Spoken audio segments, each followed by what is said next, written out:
నేను బిటెక్ చేశాను. నాకు ఊహ వచ్చినప్పటినుంచి ఆడవాళ్లమీద కాకుండా మగవాళ్లమీదే నాకు మనస్సు కలుగుతోంది. నేను పైకి మగవాడిగానే ఉంటాను. మనస్సు మాత్రం ఆడదాని మనస్సు. చదువుకునే రోజుల్లో హాస్టల్లో ఉన్నప్పుడు 2-3 ఫ్రెండ్సుతో క్లోజ్ ఉండేవాడిని. వాళ్లతో చాలా తరచుగా సెక్స్ కూడా పాల్గొనేవాడిని.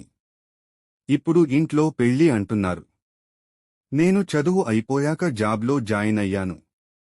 అయినా ఈ మనుషుల మధ్య ఉండలేకపోతున్నాను. హిజ్రాలతో కలిసిపోవాలని ఉంది.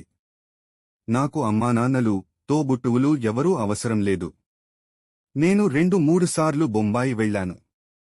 అక్కడ హిజ్రాలతో కలిసి తిరిగాను. నాకు ఎంతో హాయి అనిపించింది. వాళ్ళు నా పురుషాంగాన్ని, బీర్ణాన్ని తీయించేసుకోమని చెప్పారు. అందుకు కూడా నేను రెడీ అయ్యాను.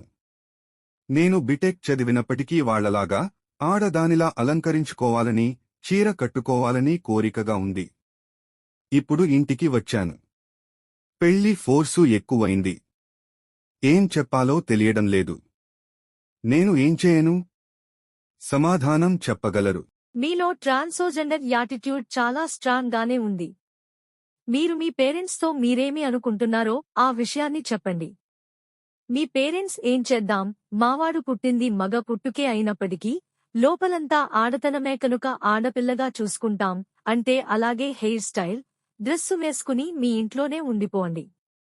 మీరు మీ పేరెంట్స్ బలవంతం మీద ఏ అమ్మాయిని అయినా పెళ్లి చేసుకున్నా ఆమెతో ఏమీ చేయలేరు. చివరికి గొడవలే తప్ప ఫలితం ఏమీ ఉండదు. కాబట్టి మీరు మీ పేరెంట్స్ కలిసి ఒకసారి డాక్టరు దగ్గరికి వెళ్లి కౌన్సిలింగ్ పొందండి. దాని ప్రకారం మీరు నిర్ణయం తీసుకోండి.